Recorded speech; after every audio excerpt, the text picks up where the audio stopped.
Good morning students. आज का अपना नेक्स्ट टॉपिक है एरिल हैलाइड के साथ। देखिए, एरिल हैलाइड क्या होते हैं। एरिल हैलाइड का मतलब क्या होता है, एरोमेटिक कंपाउंड।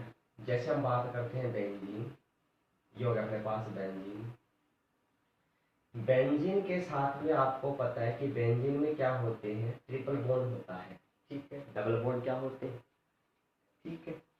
ये जो एरिल हैलाइड है तो हैलोजन कंपाउंड है, वो क्या होता है, बेंजीन वाले के साथ सीधा जुड़ता है, उसको हम क्या बोलते हैं, एरिल हैलाइड। और जहां पर ये हैलोजन जुड़ता है, इस कार्बन के साथ में जहां पर हैलोजन जुड़ा है, उस कार्बन का संकरण क्या होता है, sp3 होता है। उस कार्बन का संकरण क्या होता है, sp3, सॉरी sp2 होता है, ठीक है। भी कहने का मतलब, अगर इस चीज को हम ऐसे दर्शा दें C6H6, तो ये बेंजीन का फॉर्मूला है। बेंजीन में यदि क्या करें, हाइड्रोजन को क्या कर दें, रिप्लेस कर दें, और उसकी जगह हम क्या कर देते हैं, हैलोजन को जोड़ते हैं। तो आपको पता है हाइड्रोजन का जैसे ही रिप्लेस होगा तो यहाँ पर क्या जुड़ जाएगा, हैलोजन C6H5Cl।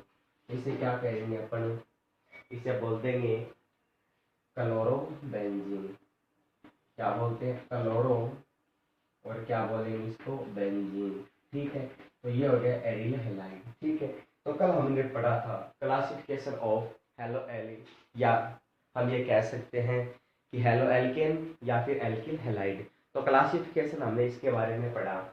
आज हम नेक्स्ट हमने कहा इसका एक कंपाउंड बचा हुआ था, एरिल हैलाइड क्या होता है। भी एरिल हैलाइड का मतलब होता है कि बेंजीन वलय के साथ, किसके साथ, बेंजीन वलय के साथ हैलोजन परमाणु सीधा जुड़ा हुआ होता है, यानी डायरेक्टली बेंजीन वलय के साथ में हैलोजन परमाणु जुड़ता है, उसको हम क्या बोलते हैं, एरिल हैलाइड कहते हैं। क्या बोलते हैं, एरिल हैलाइड। जैसे आपके पास में बेंजीन का फॉर्मूला है C6H6, अगर इसमें से माइनस हाइड्रोजन को रिप्लेस करेंगे और प्लस क्या लगा देंगे इसमें क्लोरीन, तो ये क्या बन जाएगा, C6H5 और क्या आ जाएगा, Cl। इसे क्या बोलेंगे, क्लोरोबेंजीन, ठीक है।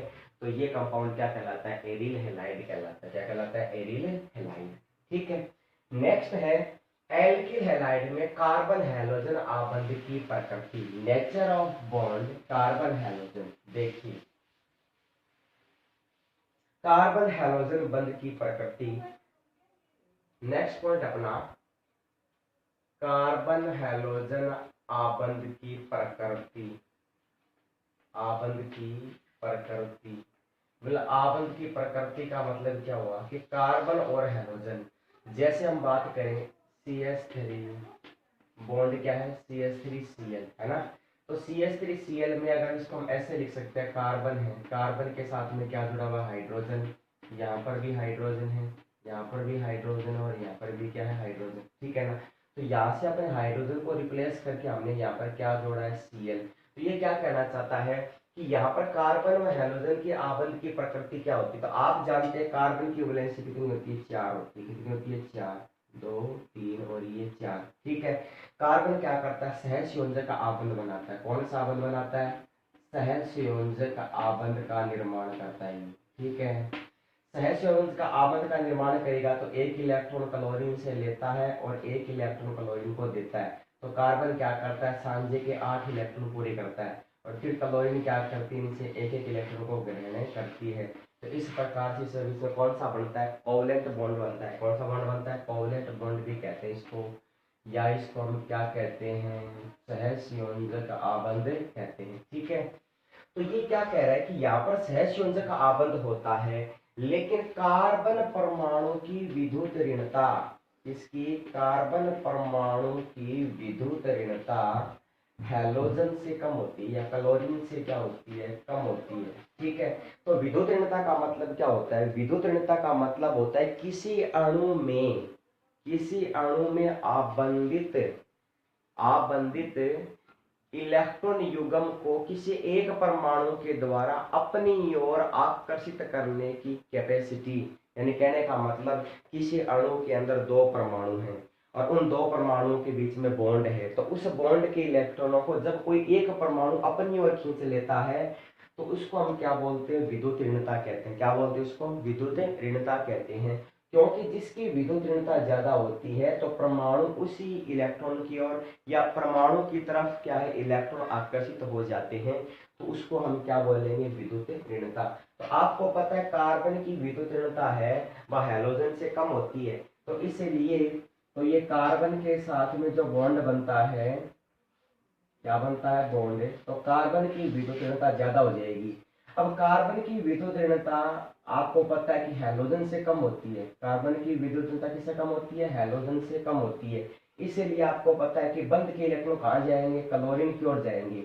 अगर क्लोरीन की ओर जाएंगे तो कार्बन पर क्या आ जाएगा आंशिक धनावेश और हैलोजन पर क्या आ जाएगा आंशिक ऋणावेश। ठीक है, तो कहने का मतलब कई बार सहसंयोजक आबंध में आयनिक आबंध के गुण आ जाते हैं, इसीलिए इसकी प्रकृति कैसी हो जाती है बंध कैसे हो जाता है द्विध्रुव प्रकृति हो जाती है।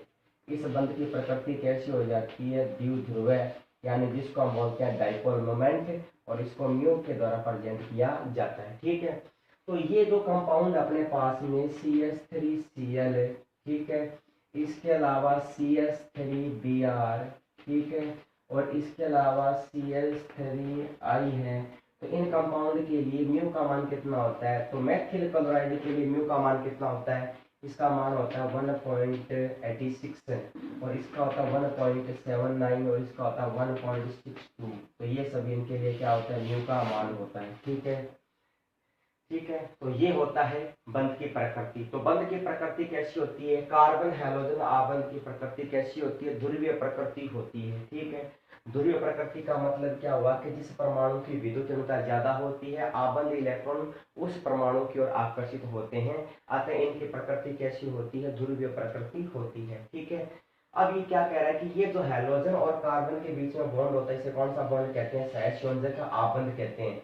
अब जिसकी विद्युत ऋणता ज्यादा होगी तो बंध के इलेक्ट्रॉन को अपनी ओर खींचेगा, तो इलेक्ट्रॉन त्यागने वाले पर क्या आएगा आंशिक धनावेश और इलेक्ट्रॉन ग्रहण करने वाले पर क्या आ जाएगा आंशिक ऋणावेश। तो इस प्रकार तो ध्रुवीय प्रकृति क्यों हो जाती है, क्योंकि सहसंयोजक आबंध में किसके गुण आ जाते हैं आयनिक बंध के आगुण आ जाते हैं। ठीक है, तो ये होती है आबंध की प्रकृति। ठीक है, अब हम इसकी स्ट्रक्चर की बात करें कि CH3Cl है उसकी आकृति कैसे बनती है, किस प्रकार से बॉन्ड इसके साथ में जुड़ते हैं। ठीक है, तो कार्बन आपको पता है कि कार्बन की स्ट्रक्चर कैसी होती है। ठीक है, कि कार्बन किस प्रकार से इसमें बॉन्ड बनाता है। ठीक है, और हैलोजन किस प्रकार से इसमें बॉन्ड बनाता है। देखिए ये कार्बन है। ठीक है, तो कार्बन के साथ में तीन तो जुड़ते हैं हाइड्रोजन, कार्बन के साथ में तीन क्या जुड़ते हैं हाइड्रोजन। ठीक है, और एक क्या जुड़ता है Cl, एक क्या जुड़ता है Cl। तो कहने का मतलब जहां पर क्लोरीन बॉन्ड बनाता है तो यहाँ पर तो कौन आ जाएगा हाइड्रोजन, तीन तो क्या जुड़ते हैं हाइड्रोजन और एक क्या जुड़ता है यहाँ पर क्लोरीन, क्या जुड़ता है क्लोरीन। तो इसका बंध कौन सा हो जाता है sp3, कौन सा हो जाता है sp3। तो क्लोरीन का यहाँ पर कौन भाग लेता है 3p कक्षक भाग लेता है, कौन भाग लेता है 3p कक्षक है, और हाइड्रोजन का क्या लेता है 1s कक्षक भाग लेता है। ठीक है, तो इस प्रकार ये जितने भी संरचना बनती है। ठीक है, तो ये जितने भी इसके पास में तो CH3Cl है तो इसमें संकरण कौन सा होता है sp3 होता है, कौन सा होता है sp3। ठीक है, तो आपको याद रखना है। तो आप जानते हैं कि कार्बन सिंगल बॉन्ड कार्बन संकरण कौन सा होता है sp3, carbon double bond carbon संकरण कौन सा होता है sp2 और कार्बन कार्बन ट्रिपल बॉन्ड में संकरण कौन सा होता है sp। तो इस प्रकार से आपको पता है कि carbon carbon double bond single bond और ट्रिपल बॉन्ड में संकरण, और ये संकरण कौन सा हो जाएगा इसमें sp3 हो जाएगा, कौन सा हो जाएगा sp3। और आपको ये भी पता है कि जहाँ पर संकरण sp3 होता है तो बंध कोण का मान लगभग कितना होता है 109 डिग्री और क्या होता है 28 मिनट, और संकरण क्या हो जाएगा sp3। ठीक है, तो जितने भी हाइड्रोजन है वो कार्बन के साथ में कौन सा बनाते हैं सिग्मा बॉन्ड बनाते हैं, कौन सा बनाते हैं सिग्मा बॉन्ड। तो ये जितने वेक्टर बॉन्ड होते हैं वो सब क्या होते हैं सिग्मा। तो ऐसा आपको बताया हुआ है कि सिग्मा का मतलब क्या होता है कि जितने भी सिंगल बॉन्ड होते हैं वो सिग्मा, और पाई में क्या होता है एक सिग्मा और एक पाई। कैसे, तो कहने का मतलब ये हुआ कि सिंगल बॉन्ड है क्या है सिंगल बॉन्ड है, तो सिंगल बॉन्ड में आपको पता है कि एकल बॉन्ड में क्या होते हैं सिग्मा, डबल बॉन्ड बराबर क्या होता है एक तो होता है सिग्मा और एक क्या होता है पाई, और ट्रिपल बॉन्ड बराबर क्या होता है एक सिग्मा प्लस में क्या होते हैं 2 पाई। ठीक है, तो इस प्रकार इसकी क्या बनती है स्ट्रक्चर। तो ये होती है कार्बन हैलोजन आबंध की प्रकृति। ठीक है, नेक्स्ट आता अपने पास में method of preparation of halo alkane. ठीक है, तो हेलो एल्केन या एल्किल हैलाइड को बनाने की विधियां देखिए next.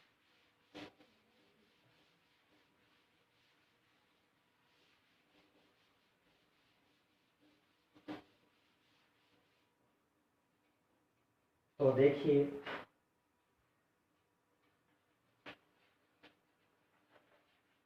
Method of preparation, method of preparation halo alkane, halo alkane यानी कहने का मतलब एल्किल हैलाइड को बनाने की विधि क्या है। सबसे पहले हम बात करते हैं एक नंबर भी एल्किल हैलाइड, या हम कह सकते हैं हेलो एल्केन को बनाने की विधि, यानी प्रिपरेशन मेथड का मतलब क्या, कैसे बनाएंगे या इसके विरेचन की विधियां क्या है। तो सबसे पहले हम बात करें एक नंबर, तो इसको बनाने की सबसे पहली विधि कौन सी है, एल्केनो से। किससे है, एल्केनो से। तो आपको पता है एक नंबर मेथड किससे है, एल्केनो से। ठीक है, तो देखिए एल्केनो से किस प्रकार से बनाते हैं, एल्केनो से। ठीक है, तो आपको पता है एल्केन कौन से होते हैं, जिसमें कार्बन कार्बन के बीच में क्या होता है, सिंगल बॉन्ड होता है, उसको क्या कहा जाता है, एल्केन कहा जाता है। तो एल्केन का हम क्या कर देते हैं, क्लोरीनीकरण कर देते हैं। क्या कर देते हैं, क्लोरीनीकरण। तो हम क्या बना सकते हैं, एल्किल हैलाइड बना सकते हैं। तो एल्केनों में जैसे हमने बात की, अपने पास में क्या है, मेथेन। क्या है, मेथेन। मेथेन में हम क्या करेंगे, माइनस तो कर देंगे हाइड्रोजन, और प्लस में क्या जोड़ देंगे, Cl। क्या जोड़ेंगे, Cl। ठीक है, तो आपको पता है कि इसका क्लोरीनीकरण करेंगे तो Cl2 लेंगे। क्या लेंगे, Cl2। तो आपको पता है कि एक हाइड्रोजन को क्या करेंगे, जोड़ेंगे, और एक को क्या करेंगे, बाहर निकालेंगे। तो हैलोजन जुड़ेगा तो क्या बन जाएगा, CH3, और बॉन्ड क्या आ जाएगा, Cl, और प्लस में क्या आ जाएगा, HCl। क्या आ जाएगा, HCl। तो जैसे मेथेन का क्लोरीनीकरण करते हैं, ठीक है, ये क्लोरीनीकरण किसकी प्रेजेंस में होता है, एच न्यू। ये सनलाइट में होता है, सूर्य के प्रकाश की उपस्थिति में क्या होता है, क्लोरीनीकरण होता है। क्या होता है, क्लोरीनीकरण। जैसे इसका क्लोरीनीकरण करेंगे, हैलोजनीकरण करेंगे, तो एल्केनों से हम क्या बना सकते हैं, एल्किल हैलाइड बना सकते हैं। क्या बना सकते हैं, एल्किल हैलाइड। तो CH3Cl, CH3Cl, तो CH4 में हैलोजन को जोड़ेंगे, हाइड्रोजन को निकालेंगे। तो जैसे हाइड्रोजन को निकालेंगे तो क्या बन जाएगा, HCl। क्या बन जाएगा, HCl। तो जितने भी HCl है, या HBr है, HI है, ठीक है, HF है, ये सब क्या कहलाते हैं, ये कहलाते हैं हैलोजन अम्ल कहलाते हैं। याद रखना, इनको हैलोजन अम्ल कहा जाता है। इनको क्या कहते हैं, हैलोजन अम्ल कहा जाता है। ठीक है, तो याद रखने की ये आपको जरूरत है। ठीक है, तो जैसे ही एल्केनों का हम क्या करेंगे, क्लोरीनीकरण करेंगे, तो अपने पास में क्या बन जाएगा, एल्किल हैलाइड। और ये किसकी प्रेजेंस में बनता है, सनलाइट की प्रेजेंस में। तो पहली मेथड क्या होगी, एल्केनों से बना सकते हैं। दूसरा क्या है, दूसरा है कि एल्कीन पर हाइड्रोजन हैलाइड का योग। ठीक है, तो 2 नंबर मेथड क्या है, देखिए अपना नेक्स्ट मेथड है एल्कीन पर हाइड्रोजन हैलाइड का योग। दूसरा मेथड है एल्कीन, एल्कीन पर हाइड्रोजन हैलाइड का मतलब HX का योग, हाइड्रोजन और हैलाइड का योग। अब हाइड्रोजन कौन सा भी हो सकता है, तो हाइड्रोजन के साथ में हैलोजन कौन सा आ सकता है, क्लोरीन आ सकता है, ब्रोमीन आ सकता है, और आयोडीन आ सकती है। ठीक है, तो कहने का मतलब आपके पास में है RCH2 डबल बॉन्ड क्या है, CH2। ठीक है, इसके साथ में हाइड्रोजन हैलाइड का योग है, वो किस नियम के अनुसार होता है, मार्कोनिक नियम के अनुसार। कौन सा नियम, मार्कोनिक नियम। अब मार्कोनिक नियम जानते हो आप, मार्कोनिक नियम क्या है, ये मार्कोनिक नियम का मतलब होता है कि मार्कोनिक नियम है कि किसी भी एल्कीन पर जब हाइड्रोजन हैलाइड का योग होता है, तो हैलोजन परमाणु उस कार्बन परमाणु पर जुड़ता है जिसमें हाइड्रोजन परमाणुओं की संख्या क्या होती है, कम होती है। ये कहने का मतलब हैलोजन परमाणु वहां पर जुड़ेगा जहां पर हाइड्रोजन परमाणुओं की संख्या क्या है, कम है। तो आपको पता है कि यहाँ पर तो ग्रुप हो गया एल्कीन, आपको पता है। अब बचा हैलोजन, तो हैलोजन हाइड्रोजन का 2 यहाँ पर है और 1 यहाँ पर, हैलोजन कहाँ जुड़ जाएगा, यहाँ, और हाइड्रोजन कहाँ जुड़ जाएगा, यहाँ। तो मार्कोनी नियम के अनुसार क्या बन जाएगा, ये बन जाएगा RCH, यहाँ जुड़ जाएगा X, और यहाँ पर क्या आ जाएगा, CH3। क्या आ जाएगा, CH3। इसे क्या बोलते हैं, मार्कोनिक नियम। तो मार्कोनिक नियम क्या होता है कि इस नियम के अनुसार एल्कीन पर हाइड्रोजन हैलाइड का योग होता है तो हैलोजन उस कार्बन परमाणु पर जुड़ेगा जहां पर हाइड्रोजन परमाणु की संख्या क्या होती है, कम होती है। उसको हम क्या कहते हैं, मार्कोनिक नियम कहते हैं। जैसे हमने एग्जांपल ले लिया, इसके रूप में हम बना लेते हैं। देखो CH3CH डबल बॉन्ड क्या आ जाएगा, CH2। तो इसको हम क्या बोलेंगे, प्रोपीन। क्या बोलेंगे, प्रोपीन। प्रोपीन पर हम क्या करेंगे, HCl का योग करवाएंगे। किसका करवाएंगे, HCl का। किस नियम के अनुसार, मार्कोनिक नियम के अनुसार। तो आपको पता है कि हैलोजन उस कार्बन परमाणु को जुड़ेगा जिसकी विद्युत उसमें हाइड्रोजन क्या होगी, जिस पर हाइड्रोजन परमाणु की संख्या क्या होती है, कम। तो ये क्या बना लेगा, ये बना लेगा CH3CH। यहाँ पर क्या जुड़ जाएगा, Cl। अब ये हाइड्रोजन कहाँ जुड़ जाएगा, यहाँ। तो ये तो जुड़ जाएगा यहाँ और हैलोजन जुड़ जाएगा यहाँ। तो ये क्या बना लेगा, CH3Cl। ठीक है। तो इसे क्या बोलेंगे, इसे बोलेंगे 2 क्लोरोप्रोपेन। क्या बन जाएगा, 2 क्लोरोप्रोपेन। ठीक है। तो ये किस नियम के अनुसार हो गया, ये हो गया मार्कोनिक नियम के अनुसार। यदि एंटी मार्कोनिक नियम के अनुसार होता है, यानी मार्कोनिक का उल्टा हो जाएगा, ये हैलोजन परमाणु वहां जुड़ेगा जहां पर हाइड्रोजन परमाणु की संख्या क्या होगी, अधिकतम। तो उसको हम क्या बोलते हैं, एंटी मार्कोनिक। तो इसी नियम के आधार पर देखिए एंटी मार्कोनिक नियम क्या होता है। इसका मतलब ये हुआ कि CH3CH double bond CH2 plus में क्या है, HCl। तो एंटी मार्कोनिक नियम है। तो एंटी मार्कोनिक के अनुसार अगर ये नियम होता है तो ये Cl तो जुड़ जाएगा यहाँ और हाइड्रोजन जुड़ जाएगा यहाँ पर। तो इससे क्या बन जाएगा, इससे बन जाएगा CH3 और क्या बनेगा, CH2 और क्या आ जाएगा, CH2 और क्या आ जाएगा, Cl। तो यहाँ से क्या बन जाएगा, 1 क्लोरोप्रोपेन। क्या बनेगा, 1 क्लोरोप्रोपेन। ठीक है। तो मार्कोनिक नियम के अनुसार बनेगा तो क्या बनेगा, 2 क्लोरोप्रोपेन। और एंटी मार्कोनिक नियम के अनुसार क्या बन जाएगा, 1 क्लोरोप्रोपेन। ठीक है, समझ में आ गई बात। तो ये किसके अनुसार हो जाएगा, 2 क्लोरोप्रोपेन मार्कोनिक नियम के अनुसार और एंटी मार्कोनिक नियम के अनुसार। तो मार्कोनिक नियम क्या कहता है कि एल्कीन पर हाइड्रोजन हैलाइड का योग होगा तो हैलोजन उस कार्बन परमाणु पर जुड़ेगा जहां पर हाइड्रोजन परमाणु की संख्या क्या होती है, कम होती है। उसको हम क्या बोलते हैं, मार्कोनिक नियम। ठीक है, आगे देखिए नेक्स्ट है कि मार्कोनिक नियम है और एंटी मार्कोनिक नियम है। तो एंटी मार्कोनिक नियम हमेशा ब्रोमीन पर लागू होता है, ब्रोमाइड पर ही लागू होता है। ठीक है, यानी कहने का मतलब मार्कोनिक नियम हमेशा, सॉरी, एंटी मार्कोनिक नियम हमेशा किस पर लागू होता है, इसको हम एंटी मार्कोनिक नियम है, इसको खरास प्रभाव भी कहते हैं। एंटी मार्कोनिक, इसको हम खरास प्रभाव भी कहते हैं, खरास प्रभाव। ठीक है, या इसको पेरोक्साइड प्रभाव भी कहते हैं, कई नाम है इसके, पेरोक्साइड प्रभाव, पेरोक्साइड प्रभाव। ठीक है। अब जैसे अपने पास में हो गया ये CH3CH डबल बॉन्ड CH2, तो ये तो होगी प्रोटीन। प्लस में क्या है यहाँ पर HBr, क्या है, HBr। ठीक है। एंटी मार्कोनिक नियम का मतलब यहाँ पर क्या हो जाएगा, पेरोक्साइड। क्या हो जाएगा, पेरोक्साइड। जैसे पेरोक्साइड की प्रेजेंस में अभिक्रिया होगी तो हाइड्रोजन जुड़ जाएगा यहाँ और Br जुड़ जाएगा यहाँ। ठीक है।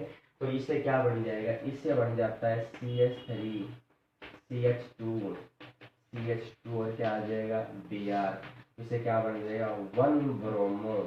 क्या बनेगा, 1 ब्रोमो और क्या बन जाएगा, प्रोपेन। क्या बनेगा, 1 ब्रोमो प्रोपेन। तो ये होता है एंटी मार्कोनिक नियम। ठीक है। अब इसमें पता आपको एंटी मार्कोनिक नियम है, तो एंटी मार्कोनिक नियम का क्रियाशीलता का क्रम क्या होता है। एंटी मार्कोनिक नियम में क्रियाशीलता क्रम क्या होता है, सर्वाधिक क्रियाशीलता किसकी होती है, HI की, और फिर किसकी होती है, HBr की, और फिर किसकी होती है, HCl की। आपको पता आयोडीन का आकार सबसे क्या होता है, बड़ा होता है। ठीक है। तो इनकी क्रियाशीलता का क्रम ये होता है। तो ये दूसरी मेथड थी कि एल्कीन पर हाइड्रोजन हैलाइड का योग। ठीक है। नेक्स्ट पढ़ते हैं एल्कोहल से। नेक्स्ट है एल्कीन को बनाए, एल्कीन हैलाइड को बनाने की विधि। 3 नंबर विधि किससे है, एल्कोहल से। ये एल्कोहल से हम किस प्रकार से इनका निर्माण करेंगे। ठीक है। तो देखिए 3 नंबर है एल्कोहल से। एल्कोहल से हम किस प्रकार से एल्किल हैलाइड बनाते हैं, इसकी 3 मेथड है। यानी एल्कोहल से बनाने के लिए 3 प्रिपरेशन है। तो किस प्रकार से 3 प्रिपरेशन के द्वारा हम क्या करते हैं कि एल्किल हैलाइड का निर्माण करते हैं। ठीक है, तो देखिए हैलोजन से अभिक्रिया करवाने पर एल्कोहल कराने पर एल्किल हैलाइड बनती है। HCl की क्रिया निर्जल जिंक क्लोराइड की प्रेजेंस तथा HBr और HI क्रिया सांद्र H2SO4 की उपस्थिति में करवाते हैं।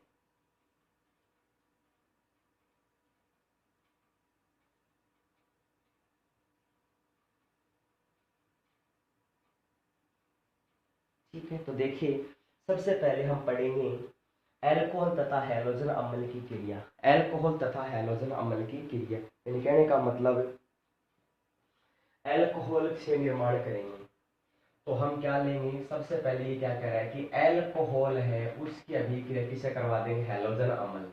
हैलोजन अम्ल का मतलब क्या हो जाएगा, HX। क्या हो जाएगा, HX। तो आपको पता है कि यहाँ से क्या बाहर निकलेगा, H2O, और यहाँ से क्या बन जाएगा, एल्किल हैलाइड RH प्लस में क्या आ जाएगा, H2O। ये तो इसकी सामान्य मेथड है। अब हम बात करते हैं कि आपके पास में है एल्किल एल्कोहल C2H5OH और आपने यहाँ पर क्या ले लिया, HCl ले लिया। कि जब भी आप HCl को लोगे तो उत्प्रेरक के रूप में आप क्या लोगे, जिंक क्लोराइड लोगे। क्या लोगे, निर्जल जिंक क्लोराइड। ठीक है, तो निर्जल जिंक क्लोराइड की उपस्थिति में जब एल्कोहल की अभिक्रिया HCl से करवाते हैं तो यहाँ से क्या बनता है, H2O, और प्लस में क्या बनता है, एल्किल हैलाइड CH3CH2Cl, और प्लस में क्या आ जाता है, H2O। ठीक है, और जब HI या HBr के साथ में एल्कोहल की अभिक्रिया करवाते हैं, एल्कोहल की अभिक्रिया HBr या HI के साथ करवाते हैं तो ये किसके प्रेजेंस में होती है, H2SO4 की प्रेजेंस में। किसकी प्रेजेंस में होती है, H2SO4। तो कंसंट्रेट H2SO4 की उपस्थिति में रिएक्शन करवाएंगे। ठीक है, तो यहाँ से भी ये क्या बनाएगा, H2O को बाहर निकालेगा और यहाँ से क्या बन जाएगा, C2H5Br, और प्लस में क्या आता है, H2O। ठीक है, और यदि HI के साथ में रिएक्ट करेगा तो क्या बना लेगा, C2H5Br एल्किल आयोडाइड, और प्लस में क्या आ जाएगा, H2O। ठीक है, तो इस प्रकार से यहाँ से क्या बन जाएगा, C2H5Br, जिसको हम क्या बोलते हैं, ये हो जाएगा अपने पास ब्रोमो एथेन हो जाएगा। यदि आयोडीन से रिएक्ट करेगा तो क्या बनाएगा, ये आइडो एथेन बनाएगा। क्या बनाएगा, आइडो एथेन। ठीक है, तो आपको पता है ये दोनों चीज थोड़ी सी डिफरेंस में है, आपको याद रखना है कि एल्कोहल की अभिक्रिया हाइड्रोजन हैलाइड से करवाएंगे तो 2 प्रोसेस में होगी।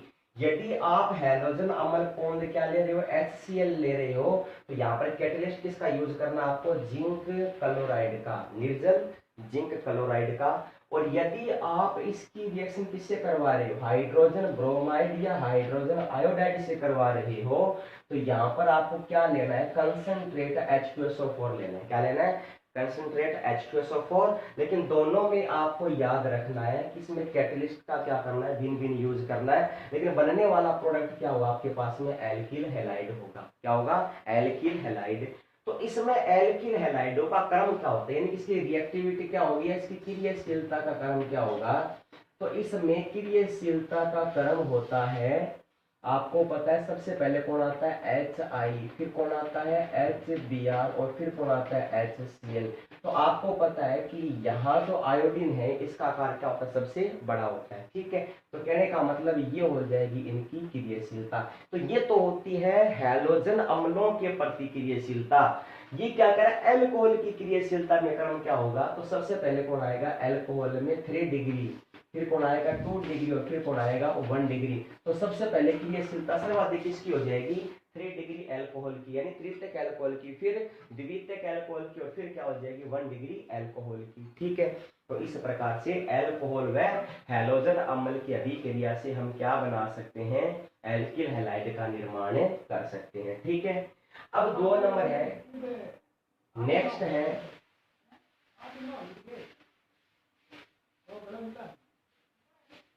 नेक्स्ट है 2 नंबर रिएक्शन, डार्जन अभिक्रिया कहते हैं हम, जिसको क्या बोलते हैं, डार्जन अभिक्रिया।